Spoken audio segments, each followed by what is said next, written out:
Since the music was faded out, I took that as the cue to begin. This is the second day of our Augment and Disrupt mini festival. Central to today's program is the future interfaces idea. And with future interfaces, we want to question how the future of the interface connects to discussions regarding agency and our relation to technology companies and providers.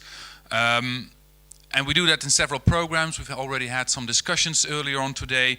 The panel that we're about to start is called Your Interface, My Agency. And themes in this panel will be who will design, produce and control the interfaces of the future. How can we maintain agency on these new platforms and intermediates that we will be so dependent on? We invited 4 speakers to discuss these topics with us, and they are in order of their appearance on stage: Tobias Revell, Heracles Papatheodorou, Joana Moll, and Veenhof. I will introduce them to you a bit more when they're just about to come on stage and start that presentation. And I would like to point out that whenever you have questions or want to join the discussion or have a remark, please raise your hand. There's a microphone that will be brought to you so you can join us in the discussion. We'll have a short moment of possibility for questions after each presentation, but after the 4 presentations there will be a discussion with all 4 panelists on stage to discuss the themes of the panel with you. And without any further delay, I would like to introduce to you, while he's coming forward and going behind his laptop, Tobias Revell. And Tobias Revell is a digital artist, program director of the University of Arts in London. He's a curator, including the IMPAKT Festival 2017, and he describes himself as a libelous polemicist. Please welcome Tobias Revell. Thanks, Ian. Thank you. Ian lets me choose my own bio now, which is really cool. I've been asked to talk a little bit about the idea of the interface. I work a lot with interface designers. I manage 2 courses that deal with UX and UI design. I also have a book coming out sometime next year about living with digital interfaces. But I thought very quickly I wanted to talk about how power is represented and then often obfuscated through the way that interfaces are designed and aestheticized. We'll hopefully be familiar with this kind of thing. This is the VFX reel from Iron Man 2, where you see Tony Stark here playing with these kind of super futuristic science fiction-like holographic interfaces. You know, as the arc of the Marvel films have progressed, these interfaces have got more and more sort of ridiculous, and they allow their users almost total omnipotence over what they're dealing with. You know, you see him sort of usually surrounded by a bank of information, manipulating things with his hands, pulling in things, pushing things out, controlling robot arms, etc. And that's kind of what the interface is. It's a way of augmenting the human sensory and motor capacity through other machines. It's a way of processing information in a different way or moving things at a distance. And so it's not an inaccurate representation of the aspiration of the interface, perhaps, and how we aspire for it as a source of power, control, and omnipotence over the sort of world around us. Sometimes this is dealt with a little more sensitively. The Dark Knight is notable for a discussion around the use of a surveillance architecture, which allowed Batman to access every cell phone in Gotham City and use them as location devices to pin down the Joker. And of course there's a bit of an ethical dilemma here that comes up, especially at the time of the Snowden revelations in 2008, about whether this sort of power should be vested in one person's hands. And again, we see this interface presented as a kind of command and control center encircling Batman and giving him this total access to power. And even further in science fiction, I'm just going to turn the volume off, we see things like Minority Report, which is a progenitor for a lot of the other interfaces we see in science fiction, actually, where, again, Tom Cruise's character is surrounded by a screen, presenting him with loads of information. He moves it around with his hands. And in this case, he's using it to literally predict and control the future. It's perhaps the ultimate source of power. And this interface in particular was very inspirational for the previous 2 and many others we see in cinema. But this kind of the presentation of these interfaces as fantasy has a great influence over the way that these type of interfaces are actually developed and conceived of. So Microsoft is just one example of a company that produces these sort of future visions where they're speculating and sort of setting a direction for where they'd like to take the sort of design they're working with and the technology they're working with. They release these future productivity videos kind of every 2 to 3 years.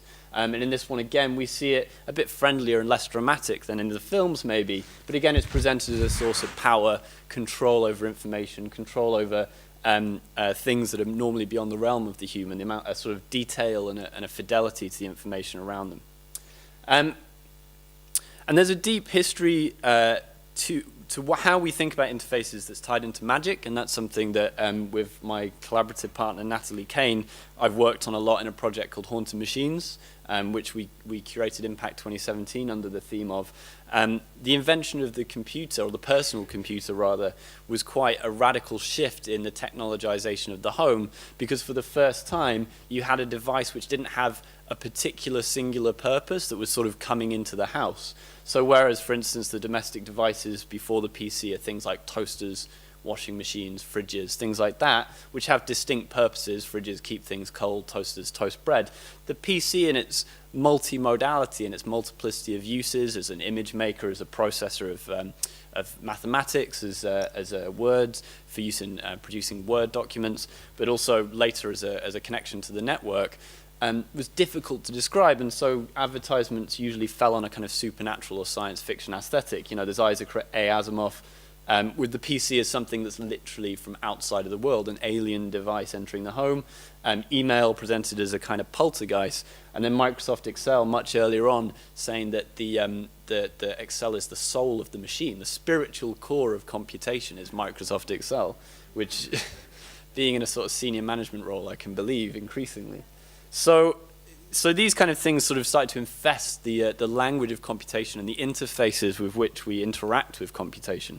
And, you know, that continues to this day kind of unquestioned. And again, I'm not going to go into this too much. We've explored it extensively in the work of Haunted Machines. But, of course, Apple lean on it heavily when they talk about their devices in magical terms. Google's surveillance system by Nest, the magic of home. Even British Airways talking about flying as magic. The reasons for this are complicated, and I'm not going to go into them too much, but because we don't really have the time. But there's a mix of, for a start, many of these technologies do present as magic. They are kind of magical. They are doing things that previously, in the last 2,000 years of human history, would have been magic, seeing at a great distance, or sending information at the speed of light across the Earth. Also, they're a way of describing a technically complicated process. So rather than describing all the complicated protocols and things that allow Bluetooth headphones to work, they just say, oh, it's just magic. But in doing so, they obscure the potential problems of these sort of technologies. This is an example from the UK. Just Eat is a kind of Deliveroo competitor that its recent advertising campaign has lent on the idea that the devices you use to order food with are magic, that they bring food to you. And again, that's a perfect example of that kind of interaction of those ideas. It is magic. It is magic that you press a button and food arrives. That is kind of magical. But also it obscures exploitative labor practices, right? Because just like Deliveroo, these drivers are highly underpaid. They're not supported by any sort of union. They're kind of, they're exploited. So it covers up that narrative. And of course, this mix of magic and technology is really present in the aesthetic. You know, to me, the kind of scene from Harry Potter where they're setting up I don't know what it's, does anyone know what it's called? Come on, someone's a Harry Potter geek who knows what this is called. Fine, don't admit it. You know, the aesthetic here is not dissimilar to Iron Man, right? It's all blue, it's light, it's powerful, it's kind of ethereal, it's all around you. It's the same sort of interface aesthetic with this power. Right? In Iron Man, it's information, he's spinning the world around or pulling in components. In this case, they're using literal supernatural magic, but they're presented in very similar ways. Right? That's the narrative we have for these things. And so this aesthetic, this overwhelmingly rich aesthetic, is often used to hide and obfuscate the reality of the computation or the power that's underneath. Hopefully, most people are familiar with the idea of the stack, popularized by Benjamin Bratton, amongst others. this is an adaptation of one of the visualizations of the stack, which shows us how, from the user level at the top, we interact with different layers of networked resources, all the way down to the earth. But often the interface is used to hide what's actually happening in the layers underneath the interface. So in this adaptation, those are kind of grayed out. We can't really see what's going on. So to use an example that isn't technological, but I think is important and ignored, is something like this. This is a collection of hoardings from across the world, mostly across Europe, by Crystal Benz, and she's been collecting the images and narratives spun around like multi-million pound, multi-million dollar developments that are often quite damaging to local communities. And they're usually presented with these incredibly rich, luxurious, and overwhelming aesthetics of the city as this kind of place of growth and kind of power. This becomes your major interface with the future of the city. If you're walking around the city, particularly in a place like London, which is going under huge amounts of redevelopment, you are surrounded by 8-foot-tall hoardings with these images on. And those are your interface with the future of the place that you live. And those interfaces are inevitably developed in a lab. So this is Crystal CG. It's the world's biggest CGI company. They're based in China, and they're a massive render farm that produce not only images for architects and developers, but also many of the same visual effects you will see in films like Iron Man and others, right? They're a massive visual effects studio, different divisions doing architectural renderings, film stuff, advertising, concept models, whatever. And that aesthetic has started to permeate the interfaces we have with our technologies, this kind of luxurious, rich, bright, powerful interface. And you see these in all these images of buildings in the city.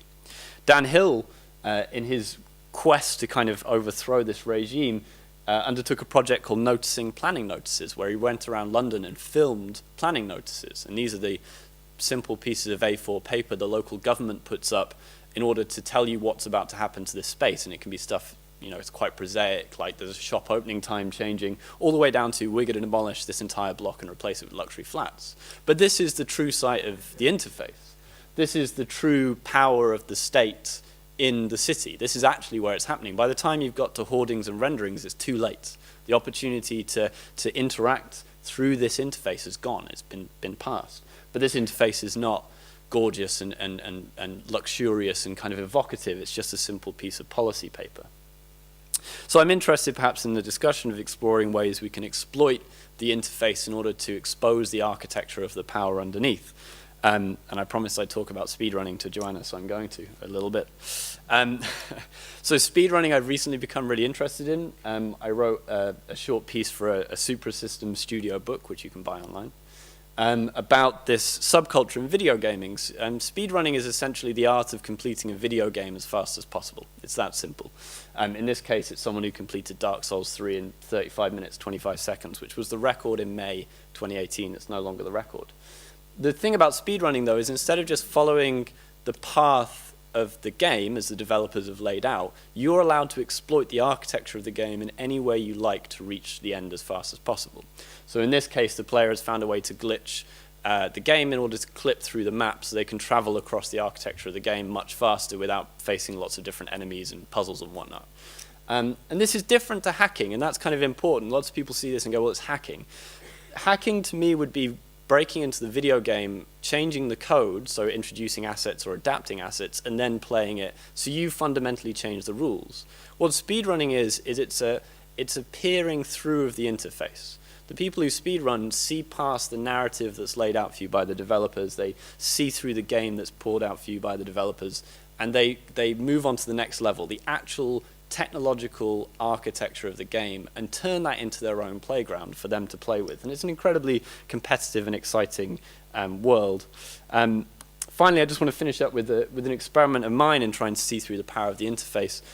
With another regular collaborator, Wesley Goatley, I produced a project last year called Augury, where we wanted to explore the way that machine learning and artificial intelligence technologies are again often couched in quite magical, supernatural terms in order to make them seem powerful. So in Augury, we did a project that alluded to the ancient Greek divination practice of predicting the future from the flight patterns of birds. But in our case, we used the flight patterns of planes in the 25-mile radius around the gallery to make predictions about the future. So by training a machine learning system, a corpus system, on the location coordinates and altitude of planes with the latest tweet about the future from London 27,500 times, that wasn't easy work. We ended up producing a machine that could predict the future and visualize that. And by doing that, we wanted to show the arbitrariness of a lot of these systems, that actually the correlation that's often drawn in predictive systems from machine learning is entirely human set, entirely arbitrary, entirely down to the biases of the people who built it. And in our case, we thought, well, why not use Greek divination techniques as a way of doing it? That's it from me. Thank you very much.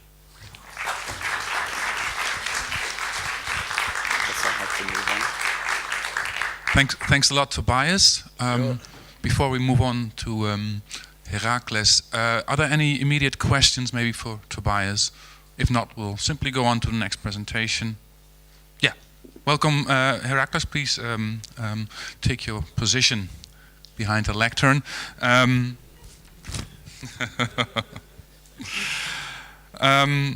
Heracles coordinates and co-curates the digital arts program at Onassis-Stegi. Onassis-Stegi is one of the members of the IMPAKT network, and he will talk about a few of the projects that have been presented at Onassis recently. Please welcome Heracles Papatheodorou.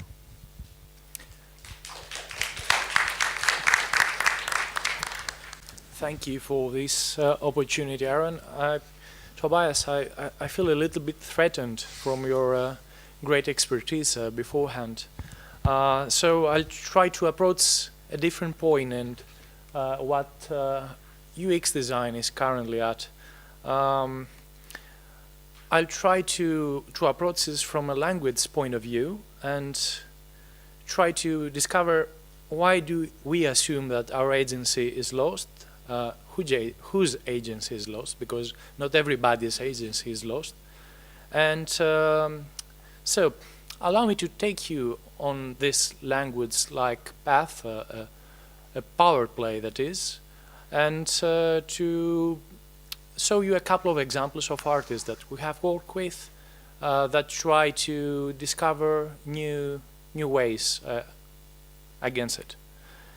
So the technological landscape during the early days of the electronic computers, much before the PC, was controlled by military engineers, and then it was academics, and then today it's marketing analysts, it's the boards of corporations, and technology seems to trickle down to more people, that is, but I'm not sure that the Web 2.0 allows more agency to the non-programmer. It brought more of a centralization into corporate mega platforms. And in recent years, there's this certain need for a human-centric approach, for human-centric experiences, from this understanding that the less friction a user interface causes, the bigger the audience funneled through a products flow, and the bigger the conversion. So the digital has taken on an entirely different meaning these past years. It's digital marketing. To practice in the digital is to perform. Performance marketing is to funnel, is to convert and to retain. Human actions are only meaningful when itemized, whether they are taps, clicks, views, interactions, and acquisitions.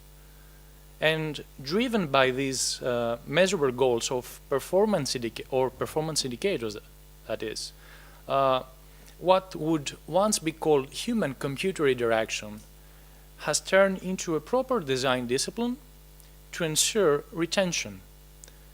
That is user experience design, or experience design for some that are more into the future, which in turn informs the user interface design. A highly disciplined discipline, that is, UX is what happens, or at least what tries to happen, between guidelines, design systems, good practices, ergonomics, and to deviate from the canon is to challenge the user's familiarity, to test their passions towards something new. And we have come to accept that as users, we have to provide some information. We have to provide the information needed to influence our decisions and acts in exchange for the convenience that most of these web platforms, these web-based services, where the digital interfaces collapse, and it has become a second nature in a sense. And the tools we also use to create are not neutral, because it's the same kind of interfaces, it's the same kind of services that enable these pervasive social media, and we have grown to consider them a common sense, as Antonio Gramsci would say, the common sense that mirrors the values of the hegemonic culture and sustains the status quo.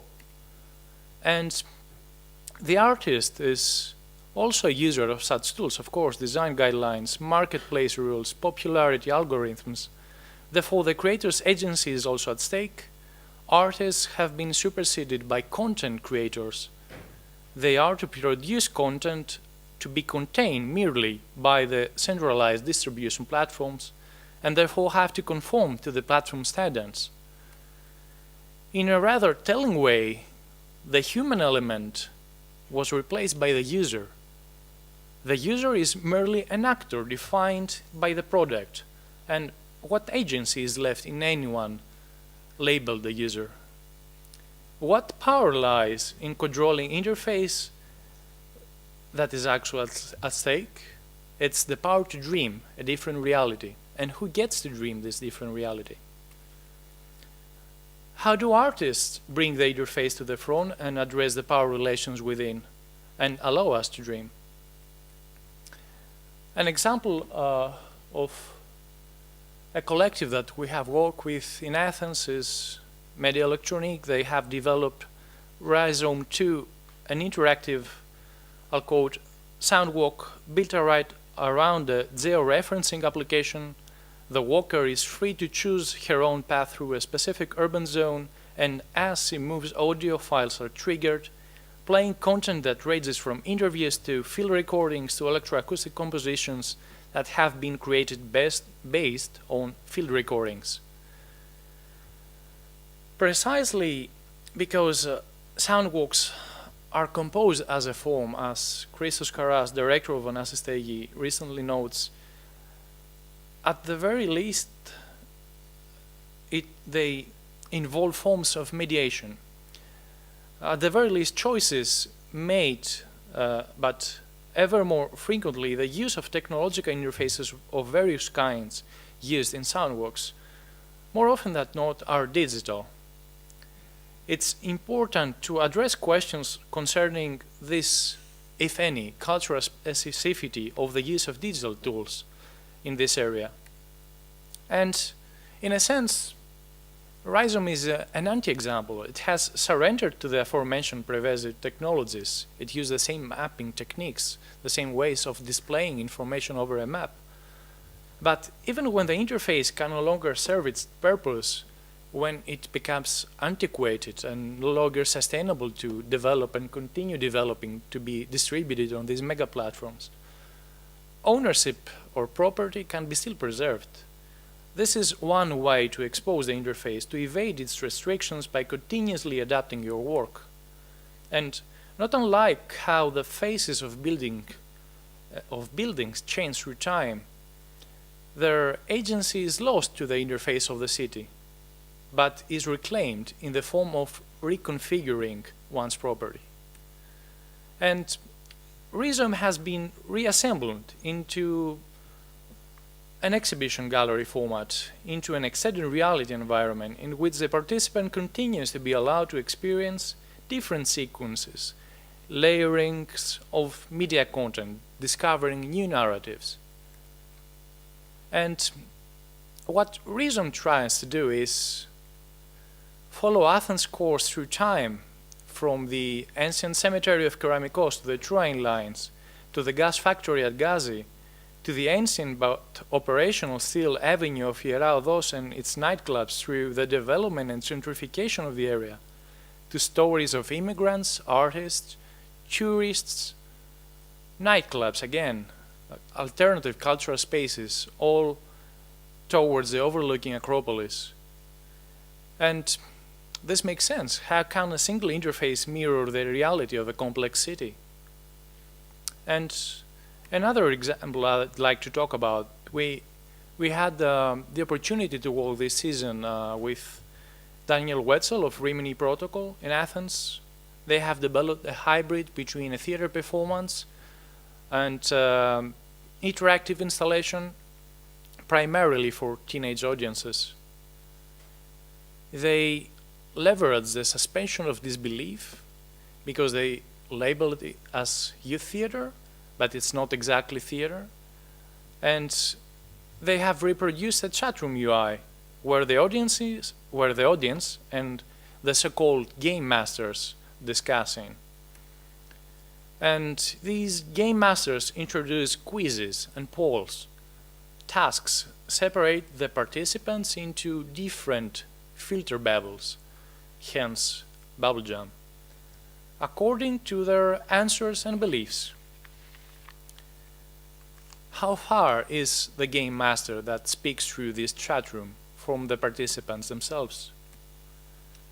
Would you ever see yourself in an online-only relationship, never being able to meet the other?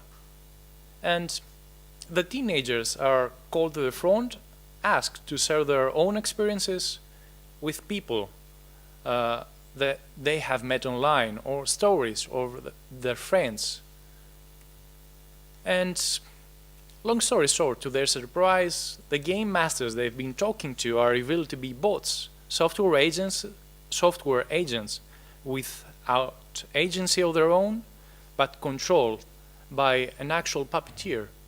And the control room opens a black door in a wall, and the software engineer, literally in their pajamas, comes forth, accepts responsibility for being the person behind these personas. And then follows a discussion about what the internet is. What is a server and a client? What role do software languages and AI have in it? Where does the internet pass through? Certainly not through underground or sub-sea cables. And from these discussions arises the fact that digital natives do not seem to be very native to this world. They don't seem to grasp much of how it works. But there lies a seed, the seed of disbelief. This seed of disbelief is not about breaking attention to the sometimes mischievous nature of humans behind screens, or the mischievous nature of corporations behind screens. It exposes the layers of control in those everyday interfaces that we feel so accustomed to, and makes us wonder who controls them and what lies beyond. And this gives us the opportunity to also dream, and dream that we can also be a part of it. Co-create. Thank you.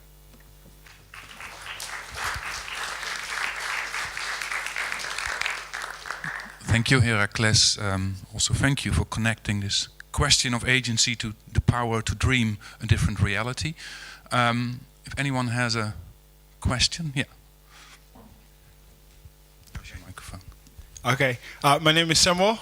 I'm a master's student, data-driven design from the University of Applied Science. I have a simple question, and I think I want to connect it a bit to Tobias. So I understand your proposition that in order for us to be able to foster creativity and also for the convenience of the user, we should therefore not care too much, at least there's a proposition you're making, about our agency, which to some extent I agree as a designer.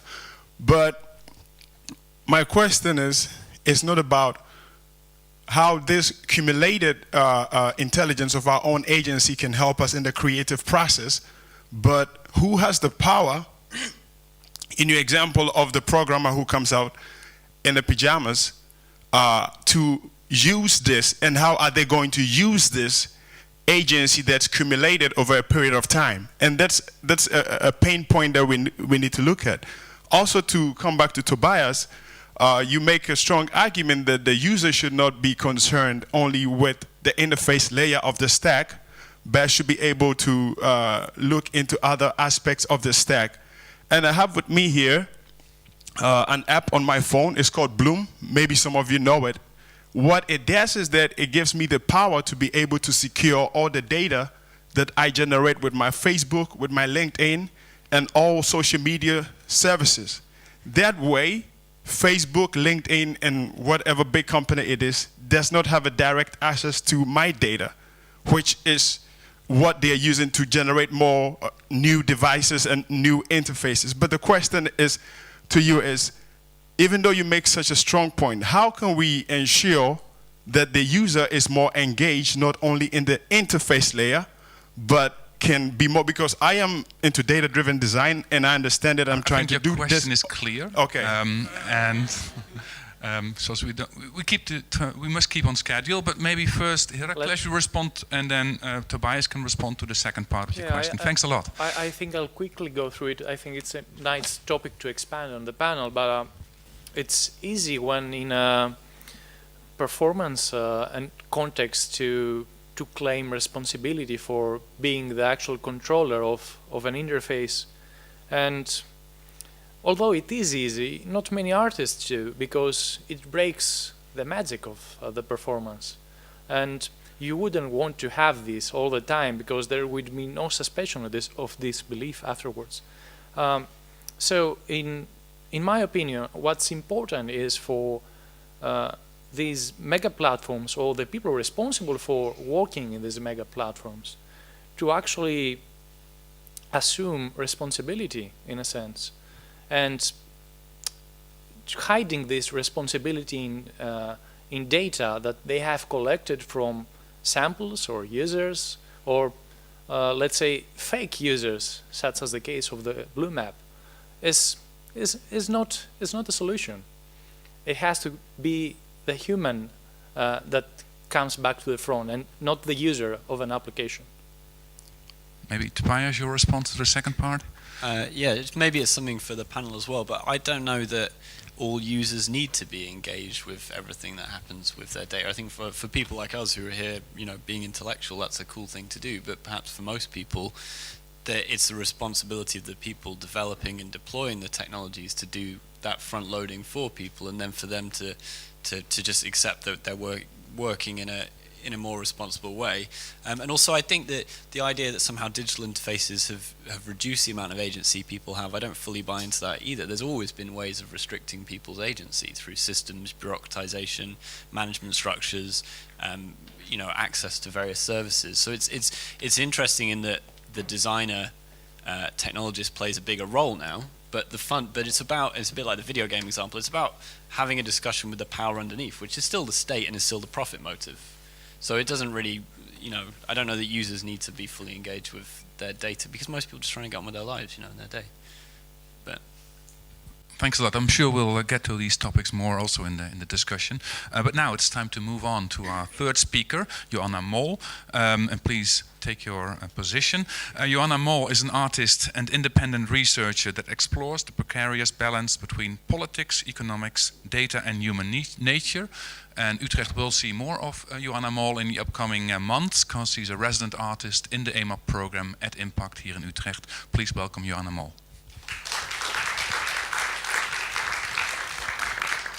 Thank you, Arjan. I'm speaking properly because I'm very short, so I'm not sure. Yeah, well, just let me know. I'll do my best. It's okay. Okay, so here I'm gonna talk basically about internet. Yeah, but I'm gonna focus a lot on the materiality of the internet, because I think future interfaces should definitely have much more into account what all the heavy physical stuff that internet is built of, right? So it's like all these things beyond the interface that we are not aware. Yeah, and we are not aware how interfaces are actually super exploiting our nature, yeah, or our physical environments. So we have talked about know, like the internet is this cloud, yeah? That's such a very common assumption. And it's a cloud, something ethereal, it doesn't smell, it doesn't have any weight, it doesn't pollute, and it's up in the sky, yeah? And that's really far from reality, because the internet is heavily underground, it's very, very messy, it's highly polluting, it's dark, and it has like a very, very strong physicality. Those are cables coming from the Atlantic Ocean that are landing in New York City. Yeah, so these cables like transport, I don't know, millions and millions of gigabytes. Yeah, and look, it's as messy as this. Yeah. There's also people inside the internet, running the internet. There's a lot of cables, and when you see those pictures, you wonder how come the internet works. Yeah, and then you also sort of understand why interfaces are so bright, are so clean, because what they tend to do is to erase any friction, yeah, in order to just keep on producing data. Yeah, so it's like interfaces are a key agent in the configuration of, well, we can call it surveillance capitalism, we can call it cognitive capitalism, but at the end it's like capitalism, yeah, at its best. I'm going to skip that. However, the internet is very, very polluting. In 2007, that's a study that was published by a Dutch researcher, and she said that, or she researched that the device industry was already the most polluting industry in the world, yeah, before the cow, meat industry, housing, coffee, transportation, even aviation industry. Actually, it says that the internet in 2008 already passed in emissions to the aviation industry. Yeah, and that's like, 9 years after? Like the amount of information that we produce ever since, it's just much, much more bigger. Higher, bigger, sorry, my English. So why is that? How come the device industry is so polluting? In 2010, Apple disclosed the amount of components or how they actually produce their iPhones. I'm not sure if it was iPhone 4, 5, 6, I can't remember. But iPhone had more than 10,000 different components that came from more than 700 different locations, were assembled by more than 300 pairs of hands. Yeah? And all this was possible thanks to a shipping industry, which allowed the world to become a single factory. Yeah, and those are things that are very, very highly obfuscated by the interface. Yeah. Yeah, this is a project I did in 2014. This is running since the beginning of the talk, and no, not now. And basically, what it tries to calculate, and it's an average, and it's quite speculative. It tries to calculate the amount of emissions in real time of the amount of visits to google.com, yeah, per second. This is very hard to calculate because the internet, I mean, but that's also like a great finding because the internet is so massive, it's composed by so many different actors that it's impossible to actually accurately identify the amount of emissions, yeah, or the exact pollution of it, and that's a super problem, because the internet is just growing and growing and growing, and with the Internet of Things, well, I mean, it's going to grow at a crazy rate, yeah, and it's something that we cannot control. And then that's another project I did. Yeah, well, that's the amount of trees needed to mitigate the amount of CO2 emissions generated by the global visits to google.com. It's an amount of 23 trees per second, more or less. Yeah, and it's a speculative. But for me, like the main goal of doing these projects was to try to embed or to in the social imagination the connection between data and pollution. Yeah, whereas we know that devices have some sort of physical impact, yeah, because we can touch them, we can smell them, we can sort of relate to them, but data is highly, highly pollution. And it's something that is not acknowledged by most of us, yeah. I mean, a lot of people, most of the people I know, they never thought about it, which, when you think about it, it's quite worrying and it's quite ridiculous because it's so obvious that this doesn't come for free, right? And now, I don't know, where is that? Oh, here. Yeah, so this is a research paper that I took from Berkeley where they researched the amount of the environmental footprint of online advertising. and they said that 1 megabyte sort of equal to 7.0072 grams of CO2.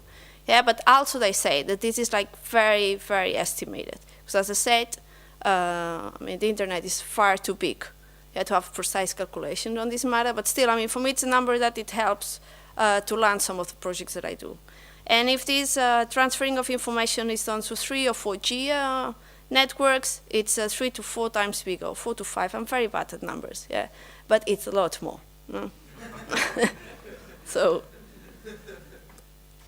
from the art perspective, there is not much people that has focused explicitly on revealing like the materiality of data. Yeah? One of the great examples, nevertheless, it's Michael Saub. He's a German artist that did this project in 2009. And this is the amount of coal that was need to be burned to serve 1 million views of the trailer Avatar in YouTube. Remember the Avatar, this movie with these blue people, yeah, trying to save a coal mine? I don't know what exactly. But yeah, I think it's really great, yeah, because you can see like the dimensions, and then I mean it makes like a very straight connection, right, between data and the physical dimension of data, basically. Yeah. Well, that's just numbers. Yeah? I mean, it's very hard for me to relate to it, but they say, no, the amount of information that will be produced in 5 million years, well, video exactly, it's gonna be oof. Well, you can't read that, right? But this is just give you a perspective of how the amount of a huge amount of data we're gonna be producing. It's gonna be impossible for humans to even process this. Yeah? I guess that after this we'll have like crazy, intelligent algorithms, yeah, that are just being fed by more and more information. But the humans, we cannot. I mean, there's no way we will ever understand how much data we are producing. Yeah. Well, that's like a very fun example. It was this joke in the internet that said that watching 10 minutes of funny cat videos equal of 1 gram of CO2. Yeah, I think it's also a good way to make people understand like how polluting streaming is in general. Yeah, and while devices are like the first most power-hungry elements in the network, data centers are the second ones. Yeah, it says that one data center accounts for 24,000 households, the amount of energy that they need to operate. Yeah, and all these companies, even though they say they make like huge efforts to reduce their environmental impact and so on, they still keep on growing and growing. And I read a very interesting article the other day that Amazon and Google, they're starting to heavily invest in oil companies. Yeah? So they are giving a lot of artificial intelligence services in order to be able to drill more efficiency and more, yeah? Which is also very interesting in a way. So, yeah, I think 12 minutes might have passed already. Stop. Okay. No, it's okay. Thank you.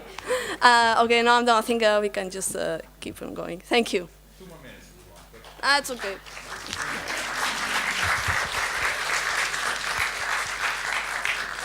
Thanks a lot, Joanna. Thanks for reminding us of the physical qualities of the internet. Any immediate questions for Joanna? Up there. The microphone will come to you. But it might take a while because all kinds of people are sitting on the stairs. There we go. Hi. Thank you, Joanna, for your wonderful drift across numbers and images. And I think your work is utterly relevant today because there is a desire need to go towards more and cleaner and easier interfaces in the interaction. But this just means leaving the debris outside. It's like just leaving the dirt that you produce in the trash outside your door, but you don't see it, and then it's actually on your neighbor's yard. And this is, it's interesting, this is an old topic in industry and ecology, because most of big industries are based on the exploitation of some resources and on environmental impact that is not fed into the economic system, or better, is not monetized. It doesn't enter in the price. For example, big plants polluting the environment, big plants creating toxic debris. They just don't pay for this. But the price for that is procrastinated or shipped somewhere else on the world. So someone else is going to pay for that. And this is a crucial topic in environmental change today, because our life standard, we are all aware of that already, is feeding debris and pollution and unpredictable reaction into other generations. So the price of my device, it's not paid by myself alone, but who else is going to pay that? And if you think and we can think about that in terms of price and money and paying, but then how does the impact and the environmental footprint of this single device affect other people? I mean, how does it affect the air they will breathe and the food they will eat and the toxic scores they are exposed to? So heartfelt thank for your work. Thank you. And I'm looking forward to see how it's going to develop next year. Thank you. Thanks a lot for sharing that. You want to respond, or? Well, yeah, I mean, it's like everything, like it's to outsource every single aspect of any device, and the environmental impact is not an exception. For example, like all the devices, most of the devices that we trash away in Europe, they're going to Ghana. There is like this huge e-waste dump or dumpster? Dump. Yeah. I can't pronounce the name. It's Aflockshire. It's like in the outskirts of Accra, the capital of Ghana. Which, yeah, basically they're just there, and there is like a sub-economy there, but of course it's irregulated.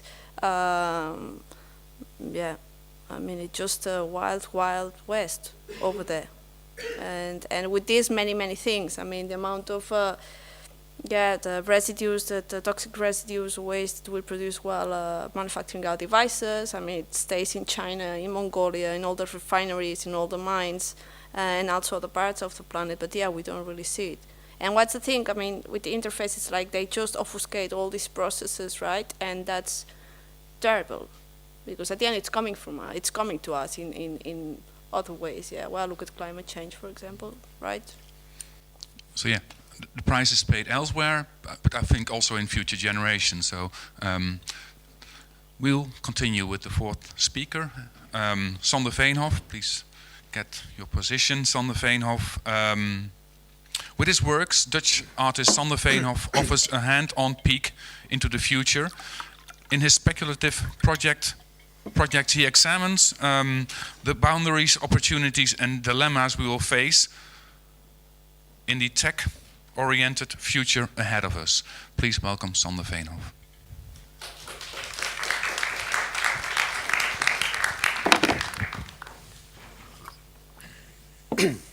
Yeah, I'm working with augmented reality, and I always thought less physical material, less waste, but that means data. And yeah, with this last presentation, I know that it's not a solution. But anyway, it's augmented reality. I would like to talk about the future of augmented reality, and I've called it in-your-face interfaces.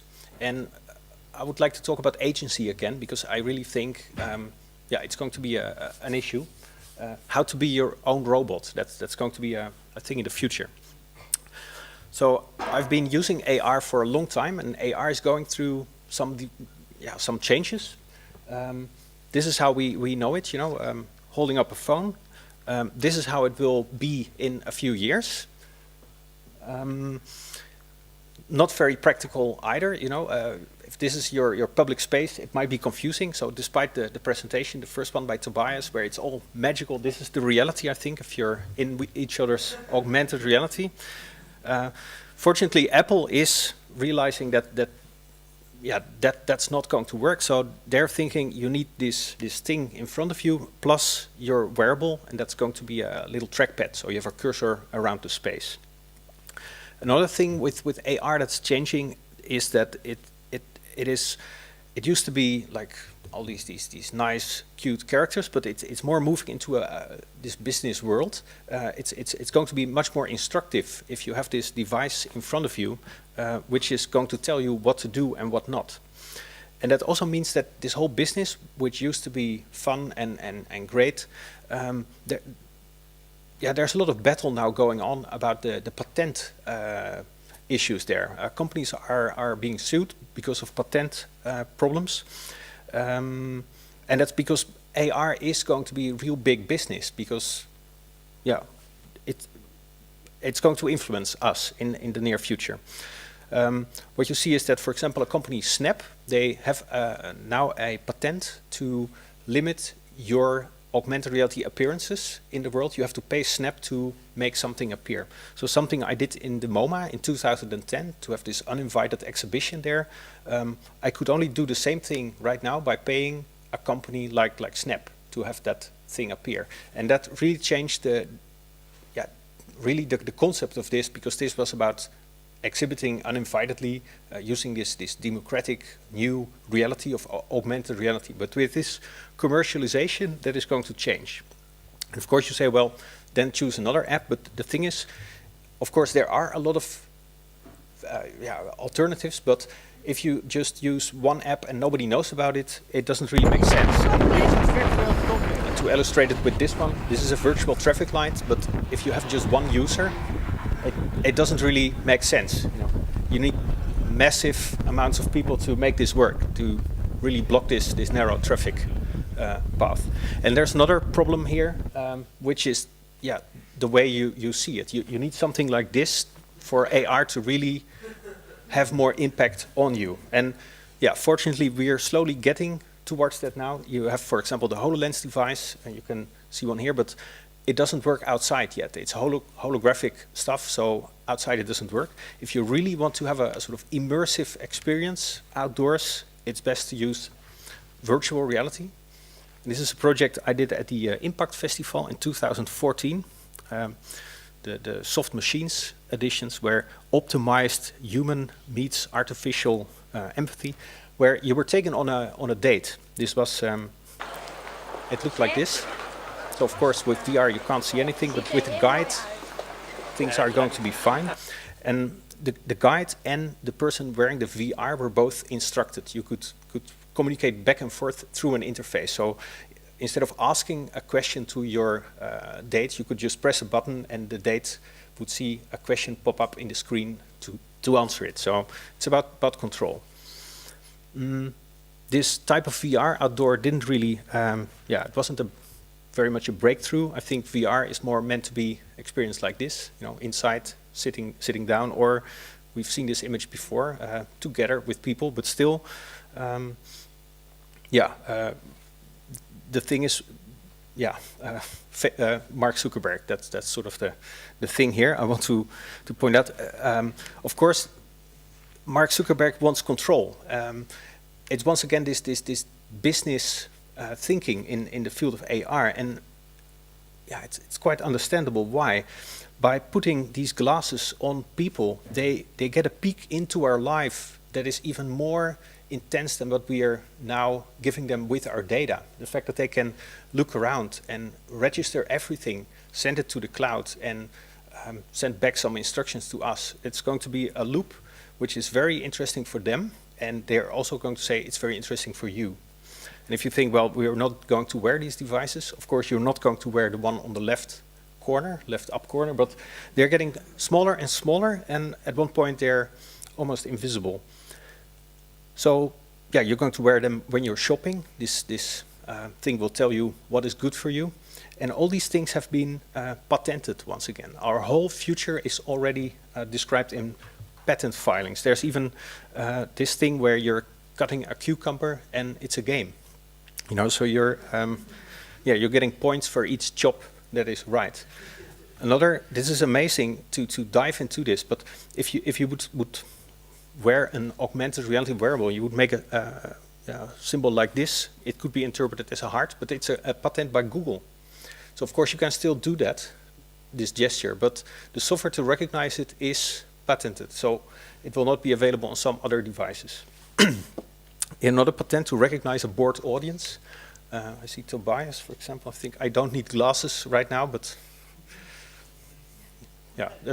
I don't need glasses. I can do it myself, fortunately. But another thing, recognizing, for example, risky situations on the street. There's a patent on that as well. It means that some people that have not the right glasses, they have less protection. So it might even give a sort of digital divide in a new way. To make this weird situation, to give some insight in what's going on, I created an app to make this a hands-on experience. Warning.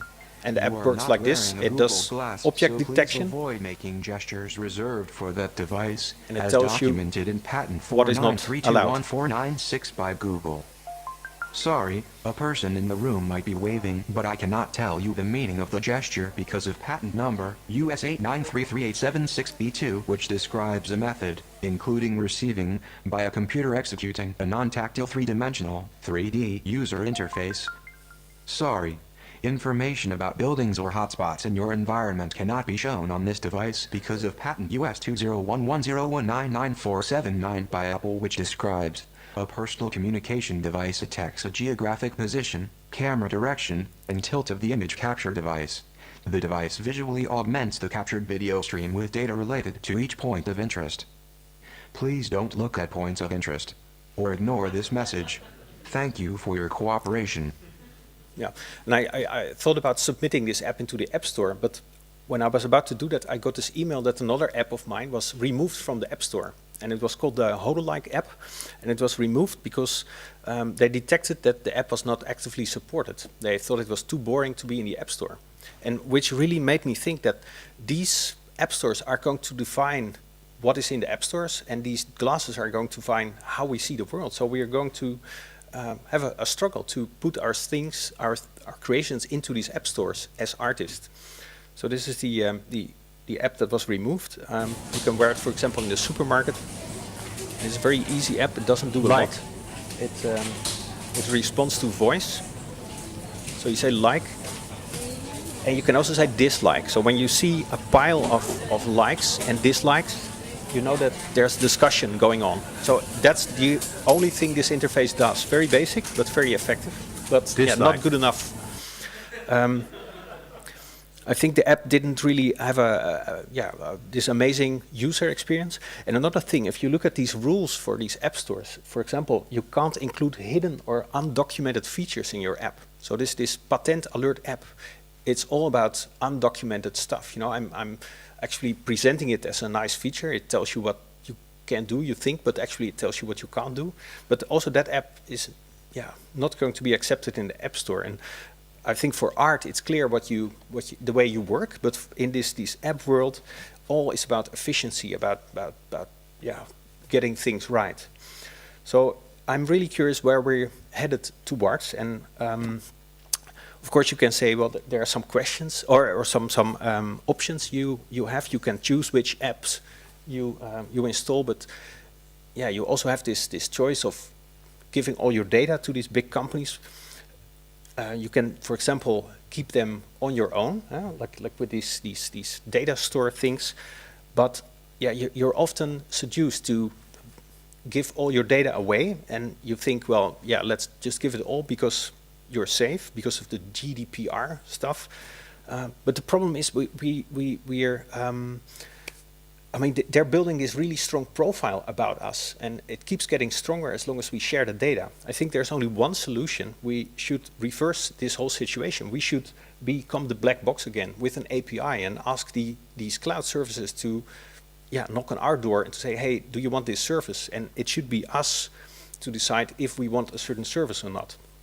But the thing is, there is not going to be a company to do that because it's, once again, patented. You know, to create even a user profile, it's patented. But there's one solution, which is do-it-yourself AI. Because as an individual, you're free of these patent trouble. So I think we should just start doing this. That means collecting data about yourself, processing it with neural networks, and then make sure that the world around you accepts your API. And of course, I see these faces, you think, no, this is not going to work. And I can imagine if you're saying no because your weird algorithm says no, that's not how you want to live your life. So maybe for some situations you could say, okay, I stick to old if this then I rules. If this is happening, then I do that. And I gave that a try with an experiment called If This Then I, which allows you to set actions for certain conditions. And it's a sort of dynamic interactive group performance, if you look at it like this. And that, yeah, that's also not the solution because it's a lot of work. So I think the real solution is a sort of open source library for self-AI where we all contribute to bits and pieces that will make us this virtual artificial intelligence self. And then, yeah, once again, we have a new problem. It is how to be your own robot if we're all using the same scripts. So that's how I would like to end here. Thanks a lot for this peek into the future of our interface reality and how patents will be part of that. Any immediate questions for Sander? Otherwise, I'll simply invite all the speakers to join me here on stage and we'll engage in the discussion and be open for your questions.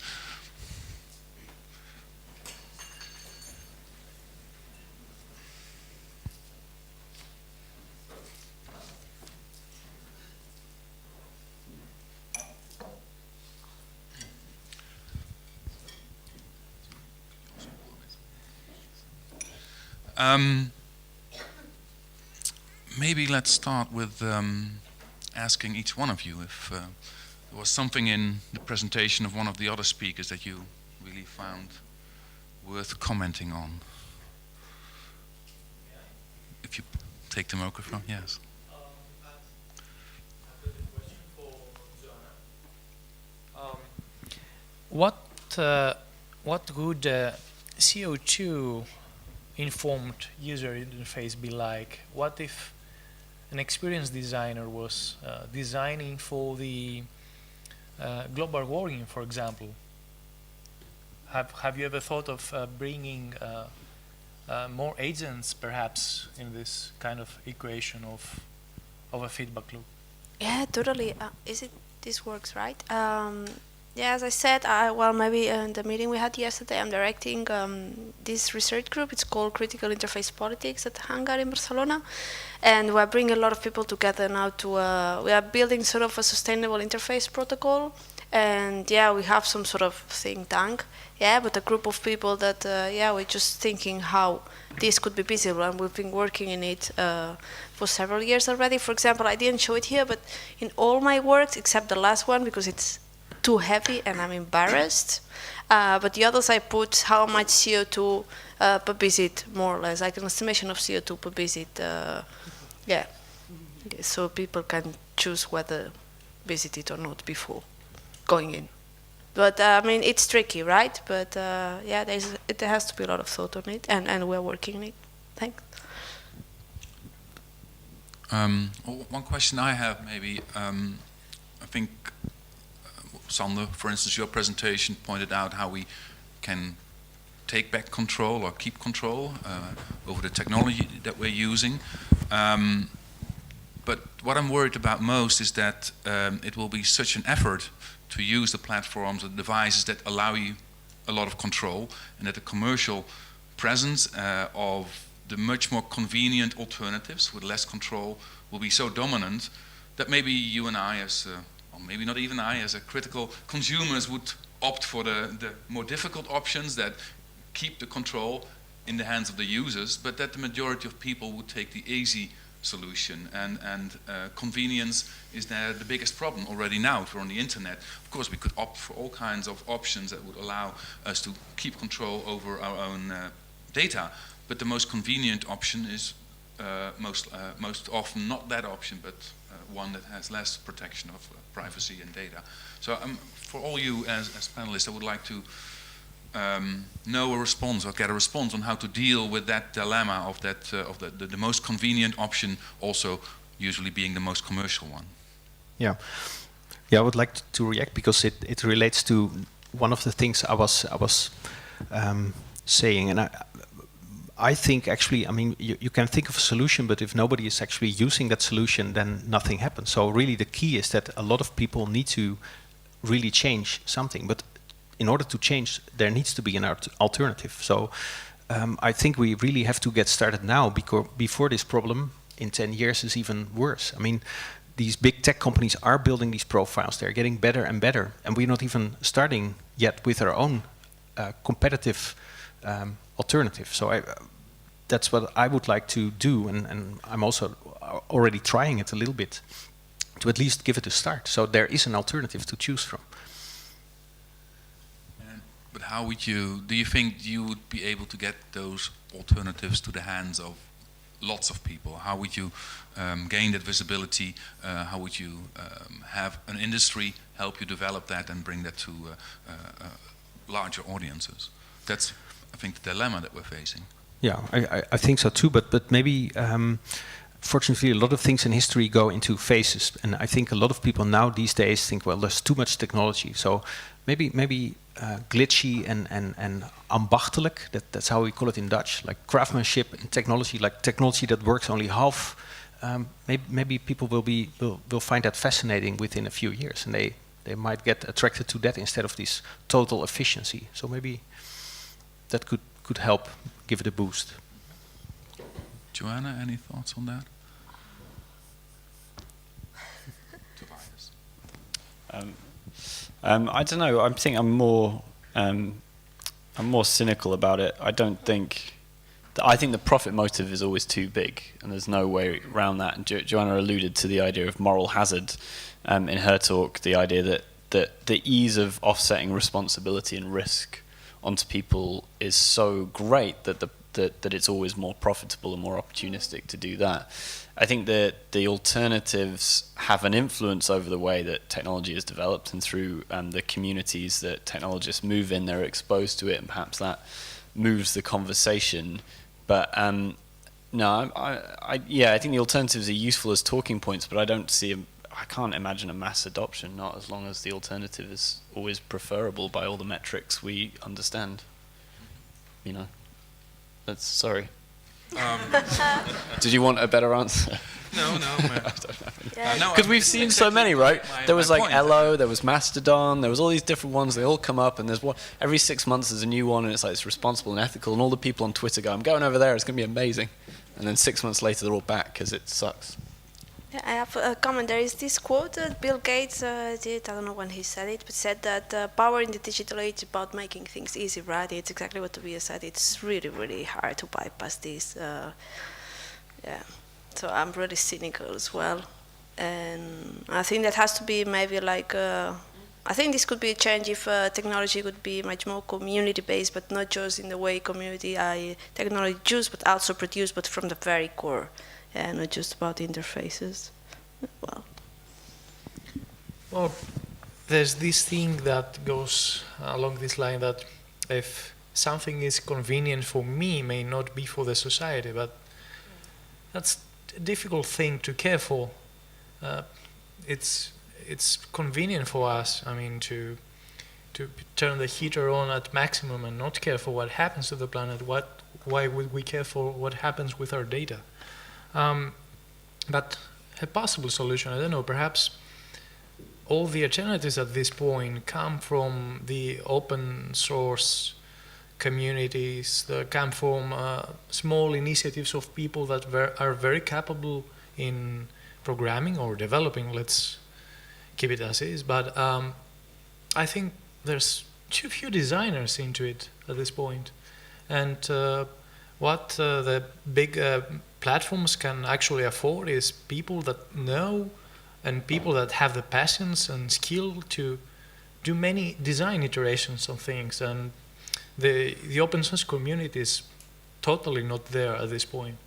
So perhaps let's just get more designers into it. Mm-hmm. And I don't know, perhaps somehow imbue them more interest for being into it. Any questions from the audience, maybe? Please, if so, raise your hand. Oh, no. Two all of a sudden. I saw that one first. The lady with the gray. Yeah, thank you very much for the presentation. I really liked how you reflected a lot of the complexities thinking about interface design and agency, and especially like how you highlighted also the hidden labor and our relation to nature and how it's obscured. And I wonder how you would relate the idea of agency, because I guess it's easy to kind of just reduce the discussion to the user and tech companies. How would you position the idea of political will in this discussion? So, and where would be, like, where's political will or more targeted decision making may be required when we imagine the stack, and at which layer of governance, so to say, has to be major changes be made. I don't know, it's quite a broad question, but I wonder like how, because it's quite easy to... Is there a specific panelist that you would like to respond to the question, or? Anyone who... Anyone. Yeah. Can I just, well, that's like a theory that I'm developing lately, but it might be totally wrong, right? But I think one of the main problems that we face with technology is that we need too much like external energy, and by external I mean energy that doesn't come, it's not metabolic energy, right? And I think it's very hard to retain or gain or have agency over anything where you cannot run it with your own means, yeah? And I think that should be overcome somehow. I know that it's really not efficient in terms of easiness and in terms of create wealth to run your own bicycle in order to send a WhatsApp message, right? But I think that if we have to have agency over energy and over infrastructures. Otherwise, I think it's very hard. Yeah. Other panelists with a response? I think the moral hazards issue and the displacement of risk through whatever you want to call it, the stack or the network, has created the incredible political cowardice and hypocrisy that we now have, right? It's easier for angel investors to invest in high-altitude housing in New Zealand than it is for them to lobby governments to reduce their impact on the climate, right? Because that political cowardice is easier than displaying political willpower, right? Because you've got the risk is so displaced, right? Because you're so wealthy and privileged, you can buy high-altitude property in New Zealand and wait out the sea level rise, right? But the fact that that's the imaginable alternative to like knocking on the door of an MP or a senator and saying, sorry, by the way, as someone with a lot of money to spend on resources, would you mind doing some policy work that would maybe make consumers stay alive longer, right?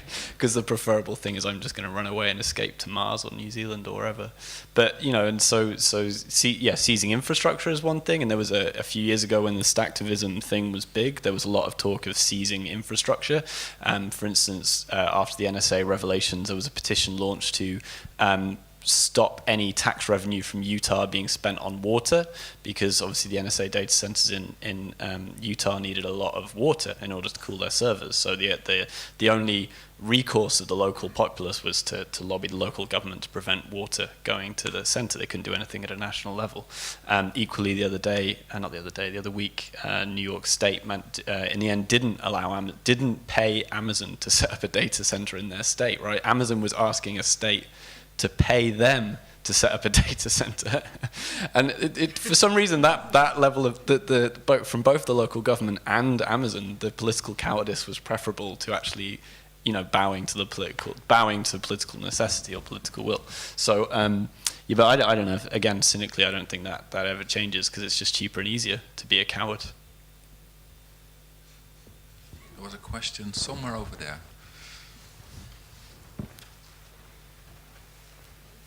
I was just going to refer to the open source community comment. Is it? I think you need to. Yeah. Is it better now? Yeah, if you speak loud, please. Okay.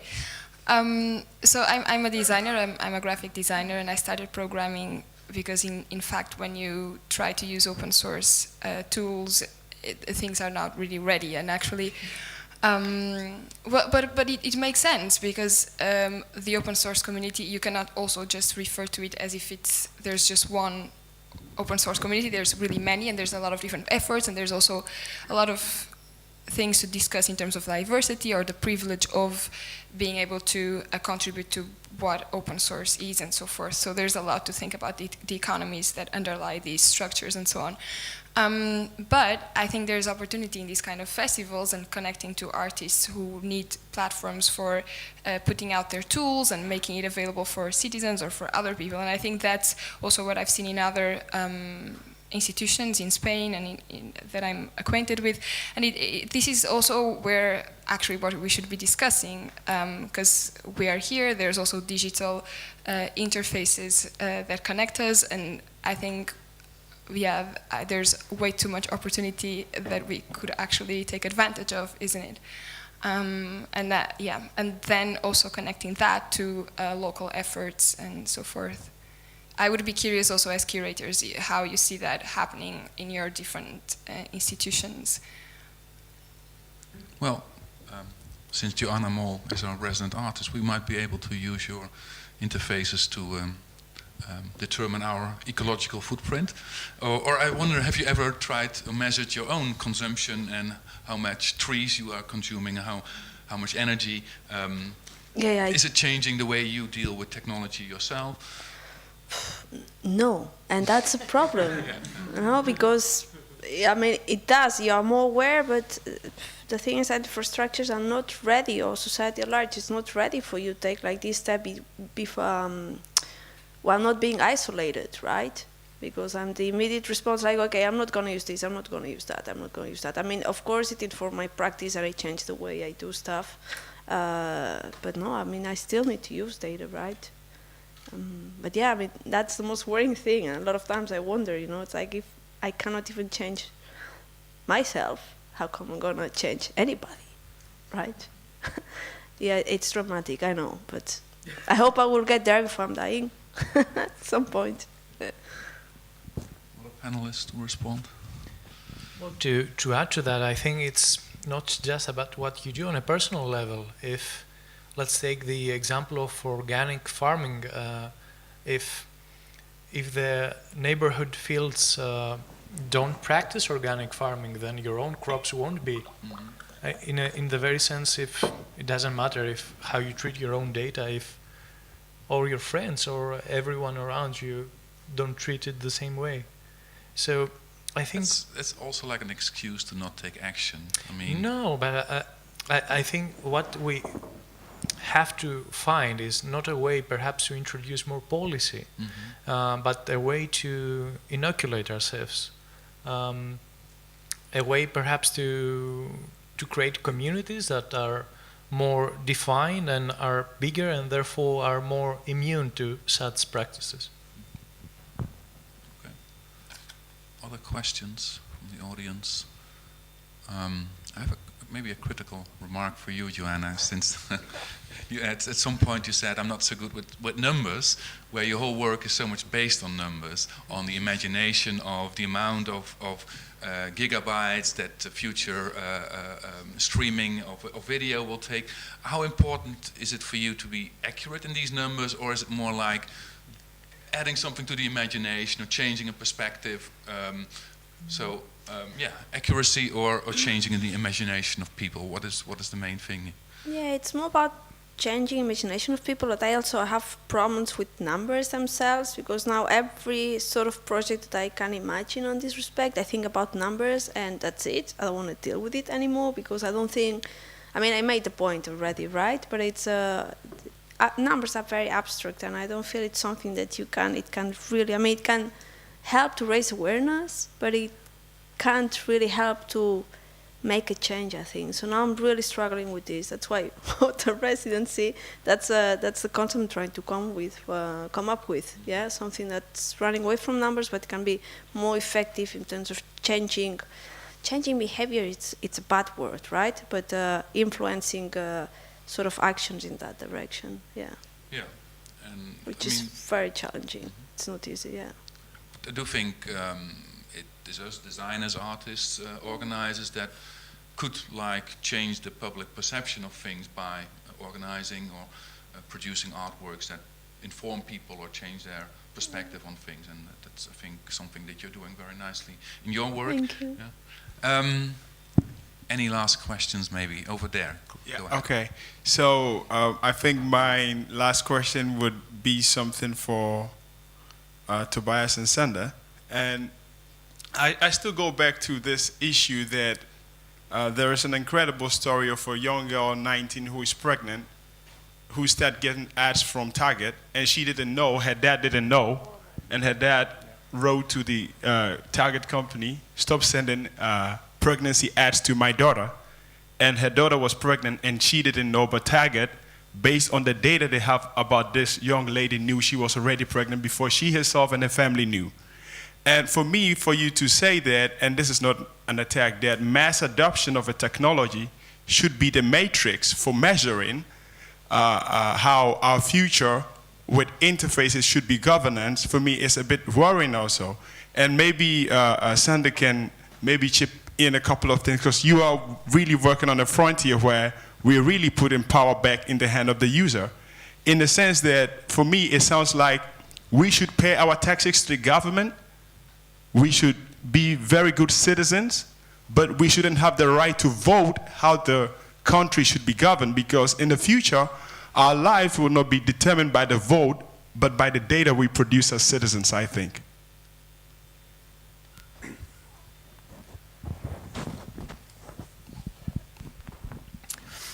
Yeah, but I agree. Sort of this data is going to be very important, but that also means that we need to develop data skills, which is also a bit of the story I'm telling here. That I think we can't just say we need designers. No, I think everybody needs to sort of learn this new language of dealing with digital stuff.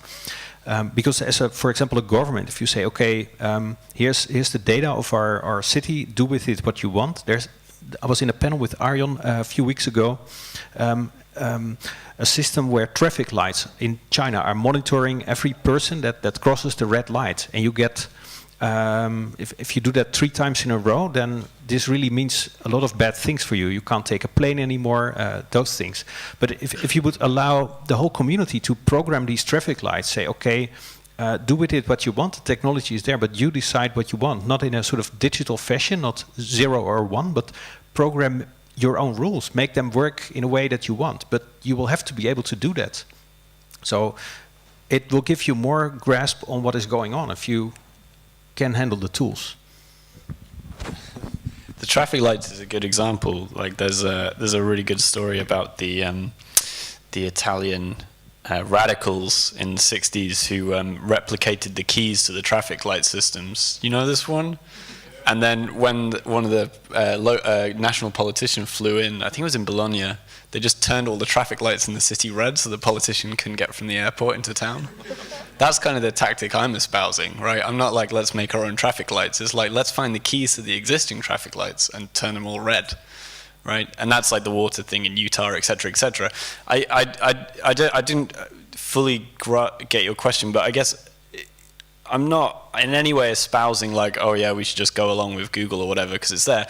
It's like the speedrunning thing. There is something between building an alternative and running away and just sitting there like staid and sort of like upset with the current that is actually recognizing the moving parts of where power is located, which is in risk and profit. It's always in risk and profit, like, you know, data, ethics, all that other stuff. Data is just the latest material of profit. Before that it would have been the atom, before that it would have been mass manufacturing, human labor, etc., right? It's just the latest material. So understanding the way that interacts in the matrix of policy and finance is going to be the key to changing that system. An example, the Singaporean government recently put a tax levy on any companies that have any part share ownership in any company that owns any section of any company that's responsible for the burning of palm oil in Malaysia. Now that's a third step removed, but what it means is they get an enormous tax revenue to pay for the healthcare of Singaporeans who are damaged by the haze that happens every year when the Malaysians burn the palm oil plantations. And what that does is it forces those companies to divest from those operations. So rather than just saying, putting their foot down and saying this is really bad and you shouldn't do it and it's bad for the environment, they said we're going to hit you where it hurts, which is you put your companies here because of Singaporean tax laws. We're going to put a levy on your tax until you divest from this thing that's damaging our citizens. Same with Utah Water, same with a guy called Van Tiesenhausen who taxed a gas company for using his land. There's like loads of interesting examples. But there's something between the dreamy alternative that never seems to take off because it's too difficult and it's too hard to get the motion into it, and then the sophisticated engineering of the existing system for new outcomes. Yes? Cool. Thanks, Tobias. There's no more questions. Then I think we can wrap up, because we have the meet and mingle in the bar. You're welcome to join us where other guests will hang out, and you can discuss more with them if you want. There will be a film program, We Are Data. We have filmmaker Brian Den Hartog present, and he will have a Q&A about his film that is part of the program. And later tonight there will be a panel, and it will be moderated by the libelous polemicist Tobias Revell, sitting here next to me.